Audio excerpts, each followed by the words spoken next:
사랑하는 은혜샘교회 성도 여러분들 안녕하십니까? 김광훈 강도사입니다. 우리 오늘 아침에도 귀한 하나님의 말씀을 붙들고 오늘 하루의 삶을 하나님이 받으시는 삶을 살아낼 수 있는 그런 귀한 시간이 되었으면 좋겠습니다. 이 시간 함께 살펴보고 싶은 하나님의 말씀은 우리 레위기 22장 17절에서 25절까지의 말씀입니다. 먼저 오늘 이 본문을 살펴보기 전에 제가 겪었던 한 가지 이야기를 좀 나누고 싶은데요. 제가 예전에 이제 길을 가다가 한 큰 교회 앞을 지나간 적이 있습니다. 그 교회는요, 이 2차선 도로를 딱 끼고 그 도로변에 세워진 교회였습니다. 그 도로가 무단횡단하는 사람들이 많았던지 이제 가로수 사이에 무단횡단하지 말라고 이렇게 현수막도 붙여져 있었고요. 이제 차선과 차선 사이에 이제 무단횡단하지 못하도록 바리게이트로 이렇게 길을 차선을 막아 놓았던 이제 그런 도로변에 있는 교회였습니다. 때마침 제가 지나가던 시간이 이제 그 교회의 수요 예배가 끝나던 시간이었던 것 같습니다. 이제 예배가 끝나고 사람들이 이제 그 교회 밖으로 우르르 몰려 나왔는데요. 많은 사람들이 그렇게 현수막으로 무단횡단하지 마세요. 또 그 차선 사이에 또 바리게이트도 쳐놨음에도 불구하고 많은 사람들이 그냥 그 길을 무단횡단해서 건너가더라고요.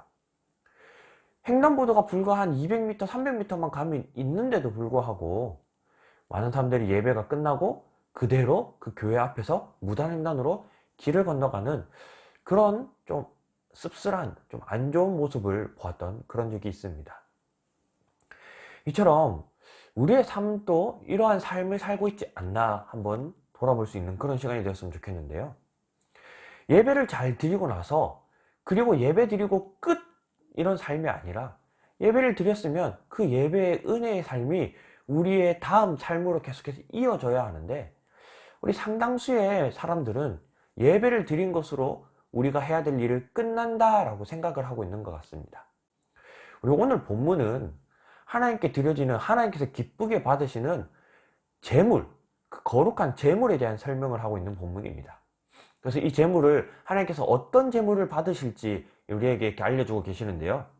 먼저 19절 말씀에 기쁘게 받으심이 되도록 소나 양이나 염소에 흠없는 수컷으로 드릴지니 하나님이 받으시는 제물은 흠이 없는 제물이어야 한다 라고 우리에게 알려주고 있습니다. 그런데 이 흠이 없는 제물이라고 말씀을 하고 끝내는 것이 아니라요, 그 흠이 어떤 흠들인지 아주 세세하게 우리에게 또 알려주고 있습니다. 이제 21절부터요. 만일 누구든지 소원한 것을 갚으려 하든지 자의로 예물을 드리려 하여 소나 양으로 화목제물을 여호와께 드린 자는 기쁘게 받으시면 되도록 아무 흠이 없는 온전한 것으로 할지니, 자 이제 흠에 대해서 이야기합니다. 너희는 눈이 먼 것이나 상한 것이나 지체에 배임이 당한 것이나 종기 있는 것이나 해서 뒤에서 막 수많은 종류의 흠을 설명하고 계시거든요. 이처럼 흠에 대한 종류를 아주 세밀하게 설명을 하고 있습니다. 그런데 우리 앞에 21장에 보면 21장은 제사장에 대한 이야기를 하고 있거든요. 이 하나님께 이 제물을 바칠 제사장도 흠이 있는 제사장은 하나님 앞에 나오지 못하도록 그렇게 하나님께서 명령하고 계십니다. 그래서 앞에 21장을 살펴보면요. 21장 18절 말씀입니다. 누구든지 흠이 있는 자는 가까이 하지 못할지니, 아무리 제사장이라 할지라도 흠이 있는 제사장은 하나님 앞에 나오지 말라라고 설명을 하십니다. 그리고 계속해서 이렇게 보면요.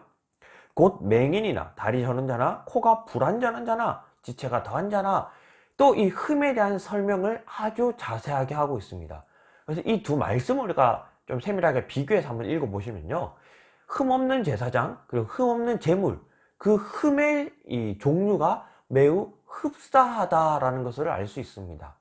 하나님께서는요, 제물을 드리는, 그 제사를 드리는 제물만 받으시는 것이 아니라 그 제물을 드리는 그 사람 또한 동일하게 받으신다라는 겁니다. 흠이 없는 제물만 받으시는 것이 아니라 흠이 없는 사람이 드리는 흠이 없는 제물을 받으신다라는 거예요. 이것을 가장 잘 보여주고 있는 것이 최초의 제사, 가인과 아벨의 제사입니다. 가인과 아벨이 하나님께 둘 다 이제 동일하게 제사를 드렸지만 하나님께서는 아벨과 아벨의 제물은 받으셨지만 가인과 가인의 제물은 받지 않으셨다라고 기록하고 있습니다. 이처럼 하나님은요, 우리가 드리는 예배에 그 예배만을 받으시는 것이 아니라 그 예배를 드리는 우리의 삶도, 우리의 모습도, 우리의 이 전인격적인 것을 받으신다라는 거예요. 그래서 사도 바울도 우리 로마서 12장 1절에 보면요, 그러므로 형제들아 내가 하나님의 모든 자비하심으로 너희를 권하노니 너희 몸을 하나님이 기뻐하시는 거룩한 산 제물로 드리라. 이는 너희가 드릴 영적 예배니라 라고 우리에게 말하고 있습니다. 우리의 삶을 하나님이 받으시는, 하나님이 기쁘게 받으시는 거룩한 산 제물로 드리라 라고 우리에게 말하고 있습니다.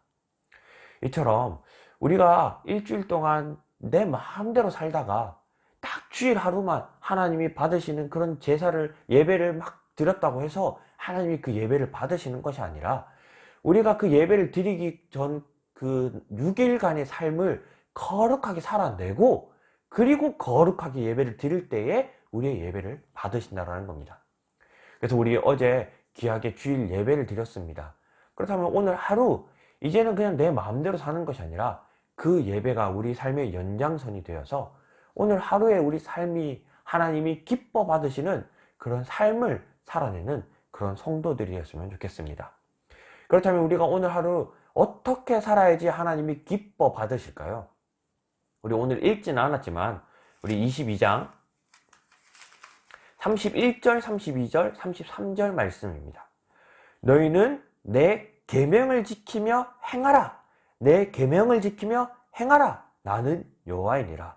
너희는 내 성호를 속되게 하지 말라. 나는 이스라엘 자손 중에서 거룩하게 함을 받을 것이니라. 나는 너희를 거룩하게 하는 여호와요 너희의 하나님이 되려고 너희를 애굽 땅에서 인도하여 낸 자니 나는 여호와이니라. 우리가 어떻게 살아야 합니까? 하나님의 말씀을 지켜 행하는 삶을 살아야 한다는 겁니다. 우리가 하나님의 말씀을 지켜 행하는 삶을 살 때 하나님께서 우리를 거룩하게 만들어 주신다라고 오늘 이 말씀을 통해 우리에게 약속하셨습니다. 그래서 우리가 그냥 주일날 예배만 드렸다고 해서 이제 나머지 삶을 그냥 내 마음대로 살아가는 것이 아니라요, 이제 예배를 드리는 또 다음 예배를 준비하는 이 나머지 6일의 기간을 하나님이 받으시는, 기뻐 받으시는 삶을 살아내도록 하나님의 규례, 그 율법, 그 말씀을 지키고 행하며 살아가요. 그래야 그 오늘 하루 우리의 삶을 하나님께서 또 거룩하게 변화시켜 주시는 또 그런 삶을 살아낼 수 있는 그런 귀한 우리 은혜생교회 성도들이 되었으면 좋겠습니다. 그래서 오늘 이 본문 말씀을 기억하면서 우리 한 두 가지 기도했으면 좋겠는데요. 우리 첫 번째는 우리 자기 자신을 위해서 한번 기도했으면 좋겠습니다. 우리가 오늘 하루 하나님 말씀을 붙들고 또 그 말씀을 지킴으로 정말 하나님이 기뻐 받으시는 삶을 살아낼 수 있도록 우리 자기 자신을 위해 기도했으면 좋겠고요. 우리 두 번째는 우리 은혜샘 교회 성도들을 위해서 기도했으면 좋겠습니다. 우리가 어제 하나님 앞에 거룩한 예배를 드리고 또 그 예배를 통해 은혜를 받았다면 이제 각자의 처소에 가서 우리 각자 개인이 이제는 은혜샘 교회가 되어 각자가 있는 곳에서 또 그곳에 하나님의 임재와 은혜를 나타낼 수 있는 우리 그런 성도들이 될 수 있도록 우리 오늘 하루의 삶을 정말 하나님이 기뻐 받으시는 삶을 살아내는 그런 성도들이 될 수 있도록 우리 자기 자신과 우리 은혜샘교회에 속한 우리 성도들을 기억하면서 이 시간 오늘 하루 기도로 하루를 시작했으면 좋겠습니다. 다 같이 한번 기도하도록 하겠습니다. 사랑하는 하나님 감사합니다.